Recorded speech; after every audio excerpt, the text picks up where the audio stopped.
घर बनाउन त थाल्नु भएछ, ठेकदारले भन्यो होला यस्तो सजिलो काम तपाईले सोचे भन्दा राम्रो र बलियो बनाइदिन्छु। यस्ता घर त 100वटा भन्दा बढी बनाइसके।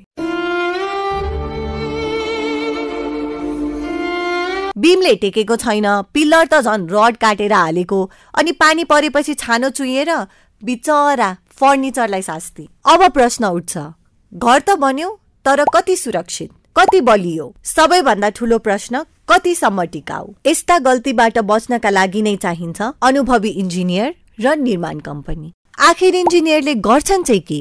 तपाईको घरलाई भूकम्प प्रतिरोधी बनाउँछन्, स्ट्रक्चरल म्याप अनुसार काम गराउँछन्, सामग्रीको मात्रा र गुणस्तरको हिसाब राख्छन्, बीम, स्ल्याब, पिल्लर कति गहिरो, कति चौडा सबै निर्धारण गर्छन्। मिस्त्रीले गलत काम गर्दैछ भने तुरुन्तै रोकिदिन्छन्। पैसा र समयको दुरुपयोग हुन दिँदैनन्। प्लम्बिङदेखि इलेक्ट्रिकलसम्म सबै सिस्टम मिलाएर काम गर्छन्। त्यसैले तपाईले बुझ्नै पर्ने कुरा हो, इन्जिनियरले गर्ने निगरानी भनेको तपाईको घरको सुरक्षा मात्र होइन, त्यो त तपाईको परिवारको सपना साकार गर्नु हो, भविष्यको सुरक्षा गर्नु हो। अब पैसा खर्च गर्नु नै छ भने सही ठाउँमा गरौँ।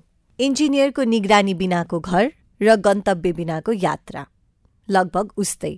अब तपाईँ कस्तो घर बनाउँदै हुनुहुन्छ?